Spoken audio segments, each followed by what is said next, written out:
An old man with dementia is nothing but a burden, I thought. The idea of spending my remaining years caring for someone in such a state was unbearable. I longed for a fresh start in a new home with a new partner. My mother-in-law, clearly determined to leave her husband behind, was ready to start anew despite his condition and the $3.3 million debt he carried. I can't continue as his wife any longer, she declared. You, on the other hand, seem to get along with him. Take care of his debt and look after him, will you? With that, she left the house she had shared with him for many years, leaving me with a mixture of shock and loneliness. Seeing her leave so cheerfully was jarring. I approached my father-in-law, who stood quietly at the entrance. Thank you, Tom, for always treating me with kindness, I said. I appreciate that you consider me like your real daughter. As your daughter-in-law, I'll do everything I can. Let's work through this together. Despite my words, I was filled with uncertainty about how to support him and alleviate his suffering. Yet, I felt a strong resolve to encourage him and envision a brighter future. When I noticed his shoulders trembling, I leaned in, thinking he was crying. To my surprise, he was chuckling. I've been waiting for her to leave for a long time, he said, catching me off guard. He began to share stories from the past and his plans for the future. I'm Naomi, 42 years old, and I lead a vibrant life with my wonderful husband, Harry, and his loving parents. Originally from a small town in Chicago, I moved to New York for university and then dove into the IT industry. It was there that I met Harry, my calm and serious boss. As we grew closer, we began to envision a future together. We decided to marry, and I chose to live with Harry's warm family. Although I was initially nervous about living with his family, having been raised by just my mother, the challenges of dealing with my fertility issues made me yearn for a lively family life. My father-in-law, Tom, was the president of the company I used to work for. Harry, his son, had started from the bottom and was steadily climbing the ranks. It wasn't until we decided to marry that I realized Harry was the son of the company's top executive. After our wedding, I left my job, but Harry continued to rise through the ranks. He started questioning Tom's business policies and had ambitions to grow the company himself. As Tom aged, rumors spread that he might retire, and Harry seemed to be waiting for that moment. Despite his age, Tom remained energetic and eager to try new things. He recently expressed a desire to create a space in his home for the local community to relax, chat, enjoy tea, and share homemade meals. However, my mother-in-law was completely against this idea. Even though she was only 5 years younger than Tom and meticulously maintained her appearance, she wasn't great at housework. Their meals were mostly takeout, and they often hired professionals for cleaning. Their affluent lifestyle was supported by Tom's stable job, but with his impending retirement, their income would decrease. The prospect of having strangers in their home for the community space stressed my mother-in-law. Despite Tom's respect for her wishes, he couldn't give up on his dream. Consequently, the renovation project was postponed. In the end, Tom decided to step down due to health concerns. Harry was chosen as the next president, but instead of taking over all at once, he would gradually learn the ropes until he was ready for full responsibility. My mother-in-law had become increasingly distant from my father-in-law. Even when he appeared tired and worn out, she ignored him and offered no support. The tension in their home grew palpable as she struggled to support his dream, and their interactions became strained. When Harry first began taking over the business, he and his father maintained a close and communicative relationship. However, as Harry gained confidence in his role, his demeanor at home began to change. He started treating his father with the same coldness that his mother displayed. Tom began to voice concerns about Harry's behavior at the company. Despite Harry's enthusiasm for his work, Tom worried that his son's attitude towards his colleagues and the work environment was problematic. Tom once confided in me that he feared Harry might be too harsh with his subordinates. Having experienced my own parents' divorce and a limited relationship with my biological father, Tom holds a special place in my heart. He's always been warm yet self-disciplined, and I deeply respect him as if he were my own father. He also cares for me and has started to share his thoughts and feelings with me, which has made it all the more painful to witness the growing distance between him, my mother-in-law, and Harry. Both were stubborn and resistant to any attempts I made to encourage openness. Then, one day, my mother-in-law suggested a family meeting. She proposed selling their current house and building a new one. I was intrigued by how the family would respond. There's an old house for sale next door, she said. It's a bit dated, but with some care and attention, it could become a beautiful home. We could even create a lovely space in the garden for everyone to enjoy. Her enthusiasm was a refreshing change from her usual reluctance. Tom's eyes lit up at the idea. That sounds wonderful. We could definitely make a space in the garden for everyone to enjoy. Harry smiled and said, "If it makes you happy, I'm all for it." And so, plans for the new house began, with my mother-in-law taking the lead on the project. When I inquired about the progress of the new house, my mother-in-law confidently told me to leave it to her and not to interfere. She seemed to be communicating frequently with Harry, and I assumed things were going smoothly. However, I was stunned when I received shocking news. My father-in-law had accumulated a debt of $3.3 million. Despite his reputation as a seasoned business figure with substantial investment experience, his calm demeanor had concealed the scale of his financial troubles. My mother-in-law's first reaction was to worry about the future of the new house, although my father-in-law tried to reassure her, saying, "Don't worry, everything will be all right. I'll sort it out." Her anxiety was palpable. She began treating him even more coldly than before. One day, while I was washing dishes in the kitchen, I overheard a hushed conversation between Harry and my mother-in-law. They were discussing the ownership of the new house, and I was shocked to learn that despite my father-in-law providing the funds, they were planning to proceed with the house under Harry's name without informing Tom. I couldn't believe they were making such a significant decision without involving him. Aren't you both making decisions about such an important matter without including everyone? Shouldn't the whole family discuss this together? My mother-in-law's response was sharp. "You know, Tom is showing his age, and there's also the debt issue. Besides, you've only recently joined this family. It's best if you just observe and stay quiet for now. The only person I truly rely on is Harry." Her blunt words stung, and Harry didn't offer much of a response. He had been so absorbed in his work lately that our time together as a couple had diminished. The only person I genuinely trusted and could confide in was my father-in-law. Yet recently he seemed different. Where he once was lively and busy, he now spent more time sitting on the couch, lost in thought. I suspected that my father-in-law might be troubled by his debts, but it seemed like there was something more going on. "Have we had dinner yet?" he suddenly asked as I was finishing up the dishes. "We just had hamburgers, salad, and soup together," I replied after a moment of thought. "Right, sorry about that," he said and retreated to his room. His forgetfulness was unusual, and it made me uneasy. I suggested that he see a doctor, but he dismissed it with a laugh, attributing it to fatigue. When I spoke with my mother-in-law, she remarked, "Tom's charm was his intelligence and his money. Without those, he's nothing." I also discussed it with Harry, but he seemed preoccupied with work. He mentioned that things felt off and that there was a need for timely leadership at the company.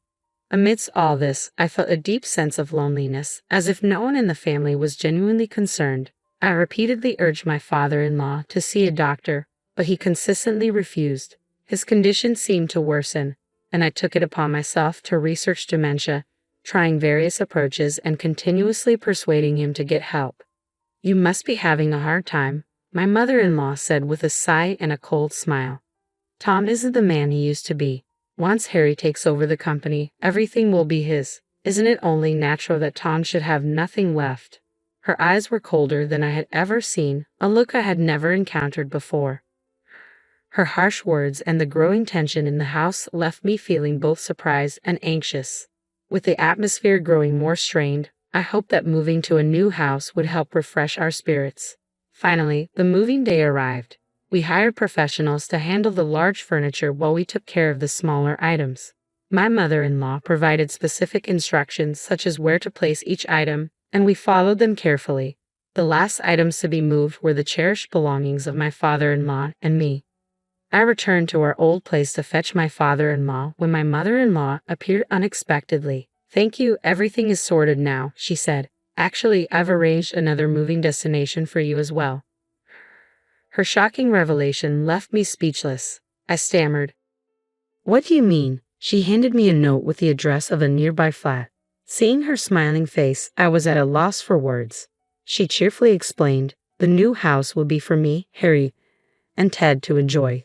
So you and Tom should start fresh in your new place." I couldn't grasp what was happening. The only thing I knew for sure was that I couldn't leave my father-in-law alone. As I prepared to leave, she added, "Well, Tom needs you now. Do your best for him." We can think about what comes next when the time is right. My mind was spinning with shock and confusion. Who was this Ted she mentioned? I could hardly think straight. How can you abandon Tom after all the years of support he's given to the family? I asked, my voice trembling. She laughed, absent-mindedly playing with her hair. I want to enjoy my life too. I've taken care of Tom's needs, but daily life with him has become tedious. I want a fresh start with Ted. I couldn't believe her words. It seemed my mother-in-law was set on leaving her long supportive husband to pursue a new life with someone else. Tears welled up in my eyes. So all your plans for a new life come at our expense? With a glint in her eye, she replied, grow up a little. We all have the right to seek new beginnings. Besides, if people knew about Tom's $3.3 million debt, they'd reconsider too. For a moment, I was utterly speechless, struggling to process the gravity of her decision. I was stunned by my mother-in-law's audacity. Despite my shock and confusion, I knew I had to stay calm and handle the situation for my own sake. You're saddled with a $3.3 million debt, and continuing this marriage is unfeasible, she said dismissively. My husband seems to have a fondness for you, so you can manage the debt and take care of him. With that, she offloaded her responsibilities onto me and left the house without a second thought about the dire situation her husband was in. Watching her leave with such confidence, I was overwhelmed by a mix of shock and loneliness. After she departed, I approached my father-in-law, who stood dejectedly at the entrance. Tom, thank you for always being so kind to me, I said softly. I'm honored that you see me as your own daughter. I promise to do everything I can as your daughter-in-law. We'll face this together. Although I tried to comfort him, I was engulfed by anxiety, unsure how to support him and ease his suffering. Yet a deep desire to help the man I respected and to envision a brighter future for him filled my heart. As his shoulders began to tremble, I leaned in, worried that he might be crying. To my surprise, he was laughing uncontrollably. I've been waiting for her to leave for a long time, he said, his laughter still echoing. His unexpected reaction left me stunned. He continued, when she talked about wanting a new house, I saw it as an opportunity. She's so dependent on me that I hoped she'd ask for a divorce. I didn't expect to be kicked out of the house, though. I was dumbfounded by his revelation. His elaborate act had completely fooled me. Seeing the confusion on my face, Tom smiled gently. Naomi, I'm sorry things turned out this way, but don't worry about the investment. Even if it goes wrong, we won't lose much. Now the real adventure begins. When we arrived at the new house, my mother-in-law was visibly upset. Naomi, why did you bring Tom here? You two were supposed to move into a flat. Plus, my new boyfriend is coming tomorrow. Harry's taking over the business, so I need Tom's bank statements, she demanded, flustered. Tom, seemingly unaffected by her dismay, turned to her with a steely gaze. I know you plan to enjoy your time with your new lover, he said, shifting the atmosphere dramatically. My mother-in-law was taken aback, and Harry stood silent, watching the confrontation unfold. I've already transferred the ownership of this house to my name, my father-in-law said with a hint of apology. It'll be difficult for you to stay here now. His words left my mother-in-law speechless, her eyes widening in disbelief. But don't worry, I've found a flat nearby for you. Enjoy your new life with your boyfriend. I'll cover the rent for the first few months, he added, his smile cold. Until that day, my father-in-law had always dealt with my mother-in-law's selfishness with patience and a smile. But now his eyes were sharp with anger, and his stern demeanor seemed to make her shrink. I'm truly sorry, she said, her voice trembling as she fought back tears. I was scared when I thought you had dementia, and when I heard about the $3.3 million debt, I was overwhelmed with anxiety. But I've always loved you. I never imagined it would end like this. Her words were filled with regret and desperation, but it was too late for apologies. My father-in-law chuckled bitterly. The $3.3 million debt isn't as daunting as it seems. I married you for your vibrant spirit, not for your money. It's clear now that love isn't in your heart. I want to spend my remaining years in peace, and I don't want you here anymore. Please leave. Without even looking at her, he asked her to leave. Harry, stunned, gathered my mother-in-law's belongings and placed them by the door. He didn't want to abandon her but seemed to be trying to make amends with his father, perhaps to protect his own interests. What are you saying, Harry? Are you leaving me behind? Help me. Forgive me just one more time, she pleaded, tears streaming down her face. Ignoring her cries, my father-in-law and Harry walked into their new home. Her heartbreaking screams echoed in the tense atmosphere. but I followed them inside. Later, Harry made desperate attempts to reconcile with his father, but his work attitudes and interpersonal issues proved problematic. The company had another promising successor who had been performing well, and responsibilities were gradually being handed over to him. Consequently, my father-in-law entrusted the company to this new successor and stepped down as president. Harry, who had assumed he would naturally take over, was deeply shocked. Meanwhile, my mother-in-law began her new life in a small flat with her affair partner Ted. However, her new life didn't bring the happiness she had hoped for. Eventually, their relationship soured, leaving her alone once again. Concerned for her, I occasionally checked in on her.